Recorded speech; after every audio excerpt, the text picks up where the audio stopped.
বাগে দৌড়লে ছাড়ে, কিন্তু রিয়াসাত আজিম কাউকে ধরলে ছাড়ে না। সেই কারণেই মুস্তাফিজুর রহমান সেলফিশ, সে টাকার জন্য খেলে। আরে ভাই, টাকার জন্য খেললে তো সে ডিপিএল খেলতো, ইপিএল এর যে মান, সেই মানের চেয়ে তো আপনার ইন্ডিয়া যে খেললে আরো ভালো, এটা তো ভালো হওয়ার কথা, তাই না?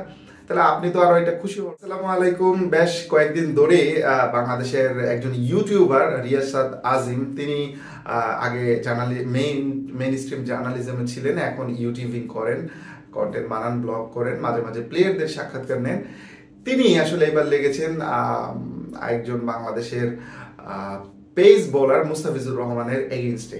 এর অন্যতম কারণ, তিনি মুস্তাফিজুর রহমানের ইন্টারভিউ নিতে চেয়েছিলেন 2-3 বার, বাট আপনারা যেহেতু জানেন মুস্তাফিজুর রহমান ঠিকমতো ইন্টারভিউ দিতে পারেন না, সে কারণে তিনি ইন্টারভিউ দিতে রাজি হন না। যার কারণে মূলত রিয়াসাত আজিম খেপেছেন যে আমি একজন রিয়াসাত আজিম, আমি নিজেই একটা ইন্ডাস্ট্রি, আমি নিজেই একটি ক্রিকেট বোর্ড, আমার সাক্ষাৎকার দিচ্ছে না মুস্তাফিজুর রহমানের মতো একজন বোলার।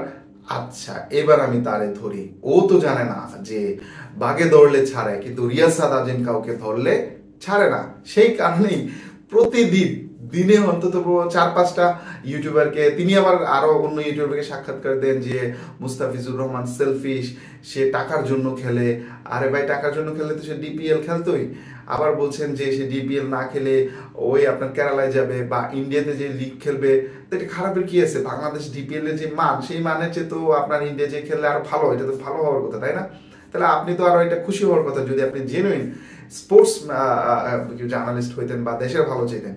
অথচ জাস্ট আপনাকে ইন্টারভিউ না দেওয়ার কারণে আপনি তার পিছনে এক একটা বাঁশ দিয়ে দিচ্ছেন, আবার সেই বাঁশ নিজে নিজে কেটে মানে কি বলে, এটা সুন্দরভাবে বুঝাচ্ছেন যে অন্য কাউরে আবার কিভাবে দেয়া যায়। ভাই, আপনি কে?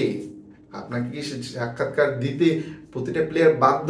এখন তো মনে হচ্ছে তাই যে আমাকে যদি সাক্ষাৎকার না দাও তাহলে তোমার কেরিয়ার হেল করে দেবো। আগে তো এটা আমরা দেখতাম সুগার মাম বা সুগার ডেডি ওরা থাকতো, ওরা বলতো যে আমাকে মন না দিলে তোমার জীবন হেল করে দেবো। সেটাই কি করতেছে কিনা বাংলাদেশ ক্রিকেটের সুগার ডেডি কি তাহলে, বা সুগার মাম বা যেটাই বলি না কেন আমরা, এটা কি রিয়াসাত আজিম, যে তাকে যদি ইন্টারভিউ না দেওয়া হয় তাহলে তার কেরিয়ার হুমকির মুখে পড়ে যাবে?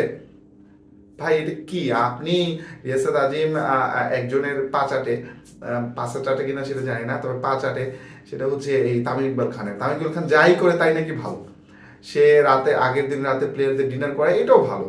মানে অর্থাৎ তামিম ইকবাল যা বলবে তাই ভালো রিয়াসাত আজিমের দৃষ্টিতে। কারণ কি, কিছুদিন পরে তামিম ইকবাল প্রেসিডেন্ট হবে, রিয়াসাত আজিমকে হয়তো ক্রিকেট বোর্ডে নিয়ে যাবে বা মিডিয়া উইং বা কোনো একটা কিছু দিবে, এই আশায় থাকে আর কি। যেহেতু আপাতত রিয়াসাত আজিমের মনে হয় যা যতটুকু জানি জব নেই, তিনি ইউটিউব নিয়ে হ্যাপি। অবশ্যই ইউটিউব থেকেও তার বেশ ভালোই ইনকাম আসে, এটাও অপেক্ষা রাখে না। চাকরি করলে যা পেত তার চেয়ে বেশি হয়তো পায়।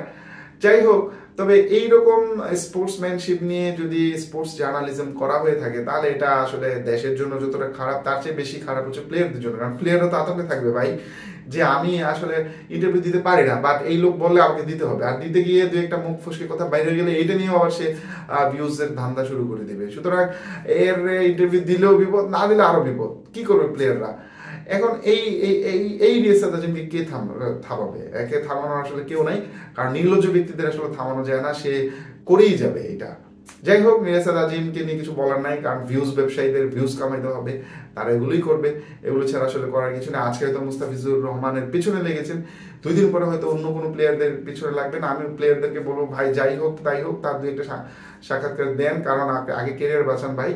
আর বাংলাদেশের যে ক্রিকেট বোর্ড বিসিবি এর চলে হচ্ছে ইউটিউব ফেসবুক বেসড, ফেসবুকে যেটা ট্রেন্ডিং এটাই নিবে, এটাকেই তারা সমালোচনা নিবে। এবং এটা কি শুধু বাংলাদেশের পুরো সিস্টেমই তো এখন ফেসবুক ইউটিউব বেসড চলতেছে। অর্থাৎ ফেসবুকে যে সেলিব্রিটি তারা উপদেষ্টা বানায় দাও, ফেসবুকে যে একটা ফ্যান ফলোয়ার বিশেষে তারা একটা দায়িত্ব দিয়ে দাও, এভাবেই তো চলতেছে আসলে, তাই না? সুতরাং এই বাংলাদেশ ক্রিকেট বোর্ডও কিন্তু সেই ট্রেন্ডিং এ আছে, ফেসবুক ইউটিউব বেসড, মানে এইখানে যেটা ট্রেন্ডিং এ থাকে এটাকেই তারা ডিসিশন হিসাবে নেয়। সুতরাং প্লেয়ারদেরকে বলবো, ভাই আগে কেরিয়ার বাঁচান, এই ধরনের 2-3টা তেলাপোকা সাংবাদিকদের আপনার ইন্টারভিউ দিতে থাকেন, নাহলে কিন্তু কেরিয়ার শেষ হয়ে যাবে ভাই। যাই হোক, এছাড়াও কিছু ভালো স্পোর্টস জার্নালিস্ট বর্তমানে কেউ ভালো নাই, কারণ ভিউজের যুগে সবাই আসলে ভিউজ খুঁজে, ভালো জার্নালিস্ট নাই বললে বলা চলে। আপনাদের জন্য আসলে দুঃখজনক ঘটনা ছাড়া আসলে কিছুই না, আনফরচুনেট বলা চলে। কারণ এখন বাংলাদেশের রেলে অবস্থায় দাঁড়াইছে যেখানে ফেসবুক ইউটিউবে আপনার কোনো একটা জিনিস ভাইরাল হইলে, সত্য মিথ্যা যাই হোক, এটা কি আসলে পাবলিক নিয়ে নিবে। সুতরাং খুব সাবধান, এই ধরনের কিছু সাংবাদিক যারা তাদের ইন্টারভিউ দেন, কেরিয়ার বাঁচান।